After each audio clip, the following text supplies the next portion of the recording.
तर आज आपण एक शास्त्रभाग वाचूया आपल्या परिचयाचा असा आणि त्याच्यातून काही गोष्टी शिकण्याचा आपण प्रयत्न करूया. मार्क याचा 6वा अध्याय मी वचने वाचतो आणि त्याचे 45 ते 52 वचनेही वाचूयात. आणि लागलेच त्याने समुदायास निरोप देत असता आपल्या शिष्यांना मछव्यात बसून पलीकडे बेतसैदास पुढे जायला लावले. मग त्यांचा निरोप घेऊन तो प्रार्थना करायला डोंगरावर गेला. आणि रात्र होऊ लागली तेव्हा तो मछवा समुद्रामध्ये होता व जमिनीवर तो एकटाच होता. मग त्याने त्यांना वल्ली मारता मारता थकलेले असे पाहिले, कारण वारा त्यांना तोंडचा होता. म्हणून तो रात्रीच्या 4थ्या प्रहराच्या सुमारास समुद्रावर चालत त्यांच्याकडे आला आणि तो त्यांच्या जवळून पुढे जाणार होता. पण ते त्याला समुद्रावर चालताना पाहून भूत आहे असे त्यांना वाटून ते ओरडू लागले, कारण त्या सर्वांनी त्याला पाहिले आणि ते घाबरले. पण लागलाच तो त्यांच्याशी बोलला व त्यांना म्हणाला, धीर धरा, मी आहे, भिवू नका. मग तो त्यांच्याकडे तारवात चढून गेला आणि वारा पडला आणि ते आपल्या मनात फार आश्चर्य पावले, कारण भाकरीची गोष्ट त्यांना समजली नाही व त्यांचे अंतःकरण कठीण झालेले होते. देव असलेल्या वचनावरती आशीर्वाद देऊया. हा शास्त्रभाग ज्यावेळेस आपण वाचतो बघतो तर आधी म्हणजे त्याच्यावरती ज्यावेळेस आपण बघतो तर प्रभू येशू ख्रिस्त त्याच्या शिष्यासमोर आहेत. 5,000 लोकांना त्यांनी काय केलेलं असते की 5,000 पुरुष, स्त्रिया, बालक अशा सर्व लोकांना त्यांनी काय केलेलं असतं, जेवण दिलेलं असतं. आणि ही घटना ज्यावेळेस आपण योहान 5 मध्ये बघतो त्यावेळेस ज्यावेळेस बघतो योहान 5 आणि 15 मध्ये, तर प्रभू येशू ख्रिस्ताला दिसून येतं की हे लोक त्याला पकडणार असतात व राजा बनवण्यास काय करणार असतात. ते वचन वाचूया 10-15. यास्तव आपणाला राजा करण्याकरिता ते येऊन आपणाला बळाने धरणार आहेत, हे जाणून येशू स्वतः पुन्हा एकटाच डोंगरावर निघून गेला. ज्यावेळेस मार्काच्या 46व्या वचनात बघतो, मग त्याने निरोप घेऊन तो प्रार्थना करायला डोंगरावर गेला. ह्या घटनेमध्ये असं होतंय की प्रभू येशू ख्रिस्ताला माहिती होतं की ते लोक त्याला पकडणार आहेत, पण राजा बनण्याची वेळ आता आली नव्हती. आणि ती जी म्हणजे ज्या लोकांना त्यांनी जेवण चारलं होतं, खाल्लं होतं, ते सगळे त्याला राजा बनवायला बघणार होते. पण प्रभू येशू ख्रिस्ताची इच्छा त्यावेळेस नव्हती. तर प्रभू येशू ख्रिस्ताला अजून त्याच्या शिष्यांना काहीतरी दाखवायचं होतं पुढं. म्हणून ज्यावेळेस 46व्या वचनात मग त्यांचा निरोप घेऊन तो प्रार्थना करायला डोंगरावर जातो. आणि परंतु त्याच्या अगोदर 45व्या वचनावर म्हणजे मार्क 6:45 मध्ये, आणि लागलेच त्याने समुदायास निरोप देत असता आपल्या शिष्यांना मछव्यात बसून पलीकडे बेतसैदास पुढे जायला लावले. म्हणजेच काय की त्याने आपल्या शिष्यांना एक काम सांगितलेलं आहे, एक आज्ञा दिलेली आहे आणि ती आज्ञा त्याचे शिष्य काय करत आहे, पाळत आहेत. तो काय म्हणतो, तुम्ही त्या नावेत बसा, त्या मछव्यात बसा आणि पुढे जावा, समुद्राच्या पलीकडे बेतसैदीस जावा. आणि ज्यावेळेस ही घटना होते त्यावेळेस शिष्य त्या प्रभूचं ऐकतात, त्या प्रभूचे आज्ञा पालन करतात. प्रभू येशू ख्रिस्त त्या शिष्याने एक काम सांगत आहे की तुम्ही त्या नावेत बसा आणि नावेत बसून तुम्ही पलीकडे जावा बेतसैदा. ही जी आज्ञा देत आहे त्यावेळेस मात्र शिष्यांना प्रभू येशू ख्रिस्ताची एवढी सवय झालेली होती की कदाचित त्यांना त्याला सोडून जाणे किंवा एखादं बाळ, संध्याकाळ झाली, लहान बाळ, आणि आई वडिलांनी त्याला रस्त्यावर सोडलं आणि घरी जा बोललं, तर ते बाळ थोडंसं काय होतं, गोंधळात पडतं. कारण की संध्याकाळ झालेली असते आणि संध्याकाळी अंधारात जाणं घरापर्यंत समजा थोडं लांब सोडलं असेल तर त्याला ते थोडंसं भीतीदायक किंवा थोडंसं कुचंबित करण्यासारखं होतं. परंतु इथं पण शिष्यांना तीच घटना असेल कदाचित त्यांच्या मनात, कारण की प्रभू येशू ख्रिस्ताची त्यांना एवढी सवय झाली होती, जिथं जिथं प्रभू येशू ख्रिस्त जात होता तिथे तिथे शिष्य त्याच्या सोबत होते. परंतु काही ठिकाणी असं व्हायचं की प्रभू येशू ख्रिस्त जिथं नव्हता त्यांच्यासोबत, त्यावेळेस त्या शिष्यांसोबत काही प्रकार घडायचे, म्हणजे परीक्षेत पडायचे ते. आणि तीच भीती शिष्यांना असावी कदाचित. परंतु जो प्रसंग आला होता त्या प्रसंगाला ते तयार झाले. प्रभूला ते नाही नाही बोलले. प्रभूने आज्ञा दिली त्यांना आणि ते नाही नाही बोलले. त्यांनी काय केलं की नावेत बसले आणि तयार झाले तिकडे जायला. म्हणजेच काय, ते कदाचित थोडंसं डिफिकल्ट असेल ते काम, परंतु त्या शिष्यांना समुद्रात जाणं येणं त्यांना माहिती होतं, कारण की ते त्याच्यातले काही अर्धे लोक मासे धरणारे होते. परंतु असं असताना देखील हा एक त्या शिष्यांचा काय होता, एक शिक्षणाचा भाग होता, ट्रेनिंग होती. म्हणजे प्रभूला माहिती होतं येणाऱ्या दिवसात शिष्यांना काय आहे की अनेक अडचणींना सामोरे जावे लागणार होते. हे प्रभूला चांगलं माहिती होतं.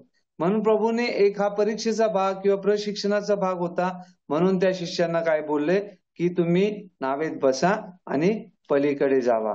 आणि ज्यावेळेस ते शिष्य नावेत बसतात, त्रास होणार होता त्यांना. कारण की रात्र संध्याकाळ झाली होती. रात्रीचा प्रवास होता. पुढे जायचं होतं. परंतु त्यांनी ती देवाची आज्ञा काय केली? पाळली. ते नावेत बसले आणि पुढे जाण्यास तयार झाले. ज्यावेळेस आपण 45 वर्ष मचिवात बसून पलीकडे बैसदस पुढे जायला लावले आणि ते चालले होते.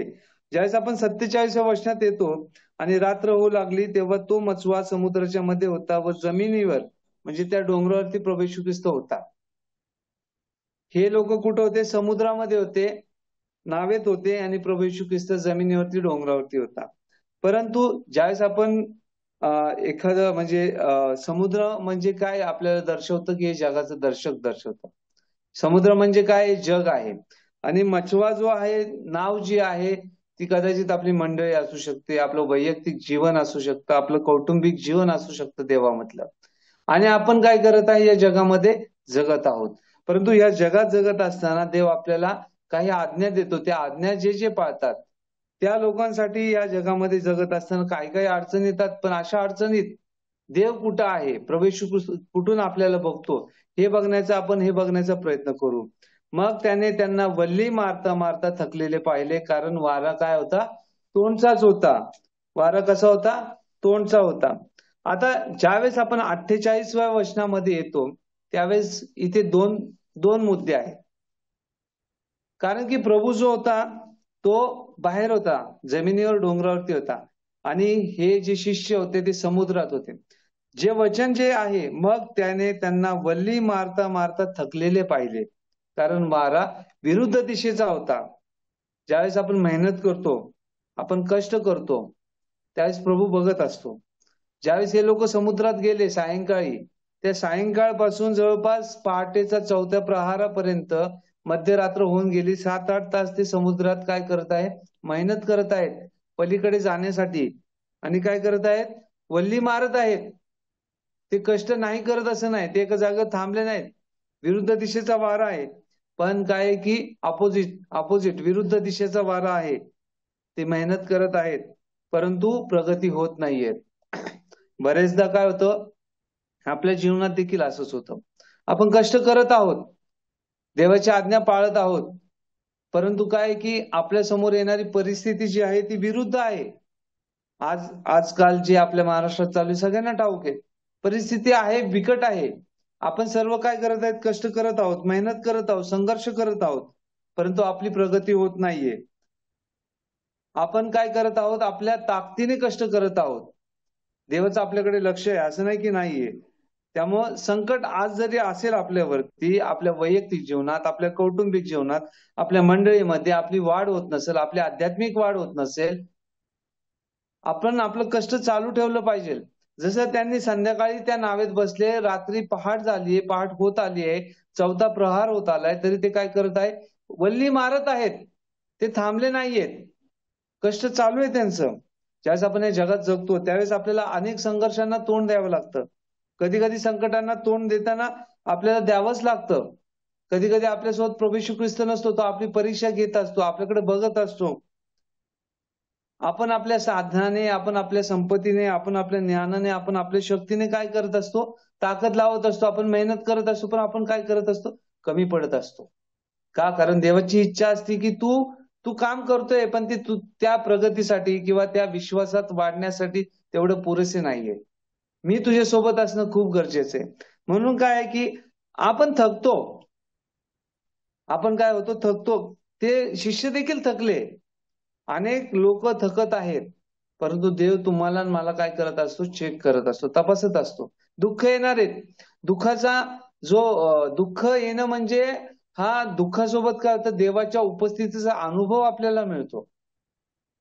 काय होतं? आपण अनेकदा ज्यावेळेस आपण आनंदी असतो, सुखात असतो, त्यावेळेस आपण कधी-कधी देवाला विसरतो.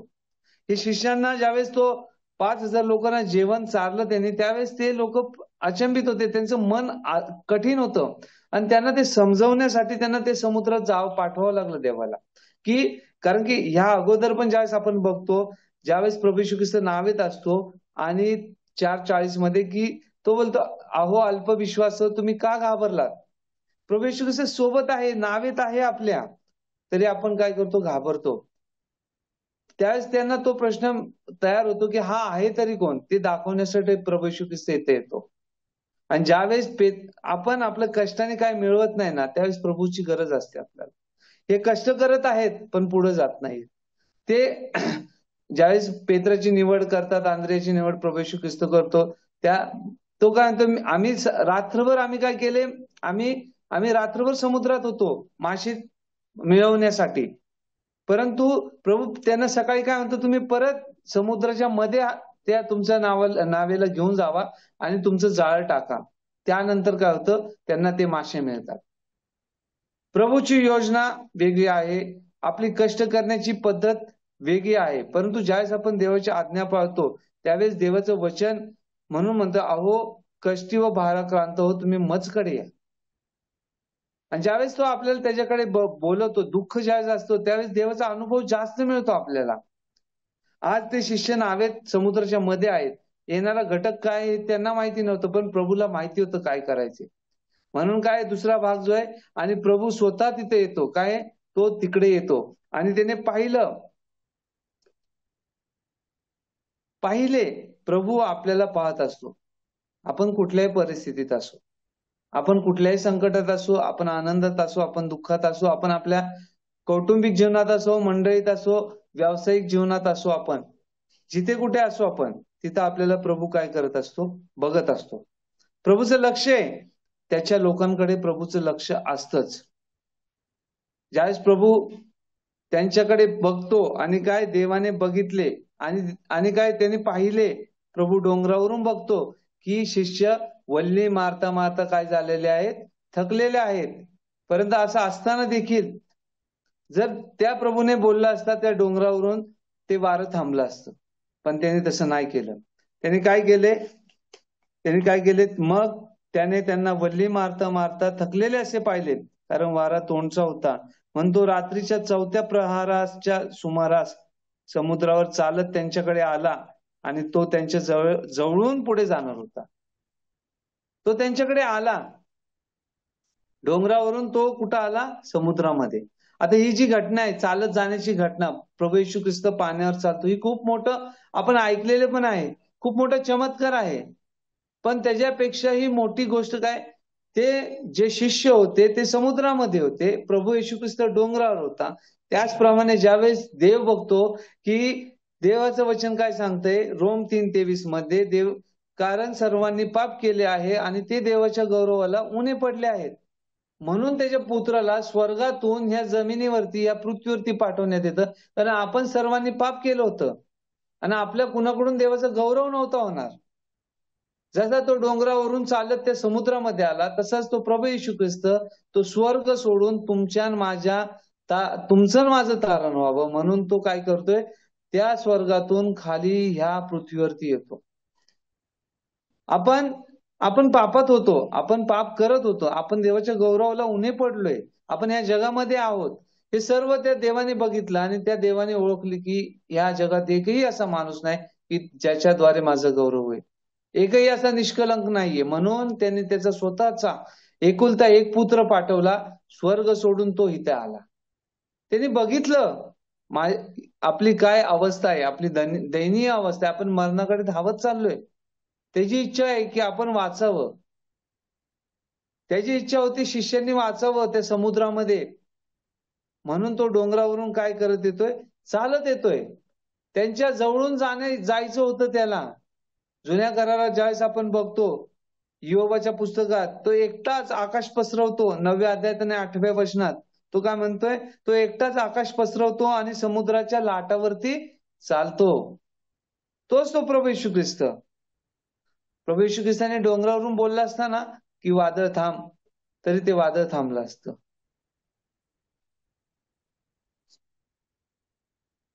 आवाज येतोय ना ब्रदर? प्रभू येशू ख्रिस्ताने सांगितलं असतं ना वादळ थांबायला, तर वादळ. पण तो त्यांच्या जवळून जाणार होता. आणि योबाच्या पुस्तकात काय म्हणतो, तो माझ्या बाजूने जाईल तरी मी त्याला बघू शकणार नाही. निर्गमामध्ये ज्यावेळेस मोशे बोलतो की मला तुझे वैभव बघायचे, तो बघू शकला असता का? नाही. तर देव काय म्हणतो, मी तुला त्या एका डोंगराच्या फटीमध्ये ठेवतो, पण तू माझा तुझ्या डोळ्यावरती हात असेल, कारण तू मला बघू शकणार नाही, त्याचं वैभव बघू शकणार नाही. एलियाला पण ज्यावेळेस त्याला बघायचं असते 1 राजे 19:11 मध्ये कठीण काळात डोंगरावरती जायला सांगतो. जवळून जाणार येतात देव. इथं मात्र प्रभू येशू ख्रिस्त त्यांच्या समोर आला, त्यांच्या जवळ आला. का? कारण की त्याला वाचवायचं होतं, त्याला दाखवायचं होतं. आपण कितीही कष्ट करू, आपली प्रगती होऊ शकत नाही. प्रगती कधी होईल? ज्यावेळेस देव आपल्या नावेमध्ये असेल, प्रभू येशू ख्रिस्त आपल्या नावेत असेल. आपण कष्ट करतोय, भल्ली मारतोय, दिवस रात्र आपण आपल्या व्यवसायात मारतोय, आपण आपल्या आध्यात्मिक जीवनात करतोय कष्ट. पण देव आपल्या सोबत आहे का हे आपण बघतोय का? देवाला आपण आपल्या नावेत घेतोय का? आपल्या जीवनात घेतोय का? कारण ते थकले होते. बऱ्याचदा देवाचं वचन सांगते की तुमचं थकणं, उठणं, झुंजारकीने भाकर खाणे हे व्यर्थ आहे. मी तर माझ्या लोकांना झोप देतो चांगली. का? कारण की आपण त्याची लोकं आहोत. म्हणून आपण आपल्या कष्टांवरती जास्त डिपेंड नसलं पाहिजे. ज्यावेळेस तो बोलतोय की मग त्याने त्यांना वल्ली मारता थकलेले पाहिले. कारण या जगामध्ये जी स्थिती निर्माण आहे, ती आपल्या विरुद्ध आहे. आपण आपण सगळेजण आपण आपल्या आपल्या ताकदीने आपण पुढे नाही जाऊ शकत. आपण आपल्या ताकदीने या गोष्टी नाही थांबवू शकत. का? कारण की आणि त्या शिष्यांना दाखवायचं होतं, प्रभू येशू ख्रिस्ताला दाखवायचं होतं, की मी कोण आहे. त्याचं सामर्थ्य काय आहे त्या शिष्यांना दाखवायचं होतं. त्या पाण्यावरती चालणं हा एक साधारण चमत्कार नाहीये. बरेचशे लोकांना हे पटत नाही. पण आपण जे त्याला अनुभवलेले लोक आहोत, त्या अनुभवलेल्या लोकांना की प्रभू येशू ख्रिस्ताला सर्व काही करणं शक्य आहे. कारण त्यांनी जगाच्या स्थापनेपासून तो आहे. म्हणूनच काय आहे की देव तो तुमच्यासाठी माझ्यासाठी येतो, जवळ येतो आपल्या. आणि ज्यावेळेस आपण 50व्या वचनात बघतो, धीर धरा, मी आहे, भिवू नका. तो बोलतो काय की 50व्या वचनामध्ये, पण तो त्याला समुद्रावर चालताना पाहून भूत आहे असे त्यांना वाटून ते ओरडू लागले. कारण त्या सर्वांनी त्याला पाहिले आणि ते घाबरले. पण लागलाच तो त्यांच्याशी बोलला व त्यांना म्हणाला, धीर धरा, मी आहे, भिवू नका. ज्यावेळेस मोशे पण पर्वतावरती जातो त्यावेळेस तो त्याला नाव विचारतो, तुझं नाव काय आहे? तर तो म्हणतो, देव काय म्हणतो, देव म्हणाला, मी आहे, जो मी आहे तो मी आहे. इथे देखील काय म्हणतो प्रभू येशू ख्रिस्त, मी आहे, तुम्ही घाबरू नका, धीर धरा. आज देखील तो तुम्हाला आणि मला तेच सांगतोय की तुम्ही घाबरू नका. ज्या इस्रायली लोकांना इजिप्तमधून त्या गुलामीतून मी बाहेर काढलं ना, तो मी आहे. ज्या प्रभू येशू ख्रिस्ताने आपल्याला पापामधून सोडवलं, तो प्रभू येशू ख्रिस्त तिथे सांगतोय, मी आहे. जो प्रभू येशू ख्रिस्त त्या वधस्तंभावरती तुमच्या माझ्यासाठी मरण पावला, त्या सैतानाला त्याने हरवलं, तो प्रभू येशू ख्रिस्त आज तुम्हाला मला सांगतोय, धीर धरा, मी आहे, घाबरू नका. आज आपल्या अलीकडं पलीकडं आजूला बाजूला परिस्थिती विचित्र आहे, विपरीत आहे. परंतु देव तुम्हाला मला काय सांगतोय, धीर धरा, घाबरू नका, मी आहे. म्हणून काय, यशाया 43 1-3, तर आता हे याकोबा, ज्याने तुला अस्तित्वात आणले, आणि हे इस्रायला, ज्याने तुला घडिले, तो यहोवा म्हणतो, भिवू नको, कारण मी खंडणी भरून तुला सोडवले आहे. मी तुला तुझ्या नावाने बोलावले आहे, तू माझा आहेस. जेव्हा तू जलातून जाशील, जेव्हा मी तुझ्यापाशी असेन, आणि नद्यातून जाशील तेव्हा त्या तुला बुडवणार नाही. जेव्हा तू अग्नीत चालशील तेव्हा तू जळणार नाहीस, आणि ज्वाला तुझ्यावर भडकणार नाही. कारण मी तुझा देव यहोवा, इस्रायलाचा पवित्र तुझा तारणारा आहे. मी तुझी खंडणी म्हणून मिसर आणि तुझ्याबद्दल कुश व सबा हे दिले आहेत. तो काय ते, मी तुझी खंडणी भरलेली आहे. आज तुमची माझी खंडणी त्या प्रभू येशू ख्रिस्ताने भरलेली आहे. त्या वधस्तंभावरती त्याने त्याच्या रक्ताने तुमची माझी काय केलेली आहे, खंडणी भरलेली आहे. विकत घेतलंय त्याने आपल्याला. म्हणून तो काय म्हणतोय, मी तुझा पवित्र देव आहे, भिवू नको, घाबरू नको. आज आपल्या अलीकडे पलीकडे आपण आपलं अंतःकरण कठीण न करता आपण देवासाठी ते मऊ केलं पाहिजे. देवाचं वचन आपण अंगीकारलं पाहिजे. ते अंगीकारून आपण त्याच्या सामर्थ्यावरती आपण डाऊट नाही घेतला पाहिजे. आपण त्याचं काय वैभव आहे हे आपण बघू शकत नाही, पण त्याचं वैभव खूप मोठं आहे. त्याचं सामर्थ्य खूप मोठं आहे. ते आपल्याला वाचवण्यासाठी त्याची कृपा बाकी आहे. म्हणून आपल्या आजूबाजूला जी परिस्थिती आहे विपरीत असली, कितीही आपल्या विरुद्ध असली, तरी आपला भरवसा कोणावरती असला पाहिजे? त्या प्रभू येशू ख्रिस्तावरती असला पाहिजे. कारण त्या प्रभू येशू ख्रिस्त आपलं जसं त्या शिष्यांचं अंतःकरण कठीण झालं होतं, त्या भाकरीच्या दाखल्यावरून, त्या भाकरीच्या गोष्टीवरून, त्यामुळे त्यांनी त्याला या जगात त्या समुद्रामध्ये पाठवलं, की मी कोण आहे हे तुम्ही बघा. मी तुम्हाला वाचू शकतो. मी तुमच्या जसा तो प्रभू येशू ख्रिस्त त्या नावेत गेला तसं वारा थांबला. आपल्या विरुद्ध परिस्थिती कशी असली तरी ज्यावेळेस आपल्यासोबत प्रभू येशू ख्रिस्त येईल त्यावेळेस अडचणी थांबतील. ज्यावेळेस प्रभू येशू ख्रिस्ताकडे जाणे म्हणजे सगळी सुख येतील असं नाही, दुःख पण येणार, अडचणी येणार, पण त्याच्यात प्रभू येशू ख्रिस्त आपल्याला शिकवत असतो, प्रशिक्षण देत असतो. जसं ते ईगल असतं, त्याच्या पिल्लाला वरतून सोडतं का? कारण की खूप वरती घेऊन जाताना सोडतं, कारण त्याने शिकावं उडण्यासाठी. तसं देव आपल्याला या जगामध्ये जगण्यासाठी, या जगण्यातून शिकण्यातून शिकवत असतो की आपण कसं जगावं. म्हणून प्रभू काय करत असतो आपल्याकडे? प्रभू येशू ख्रिस्त पाहत असतो. तो पाहतो की माझा शिष्य, माझे सेवक, माझी मुलं कुठल्या अडचणीत आहेत, कुठल्या संकटात आहे.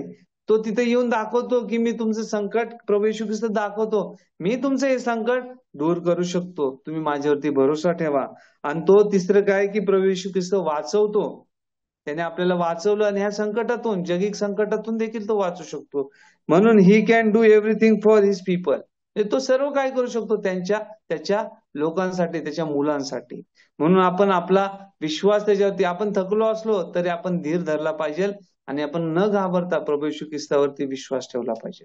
देव असलेल्या वचनावरती आशीर्वाद द्या.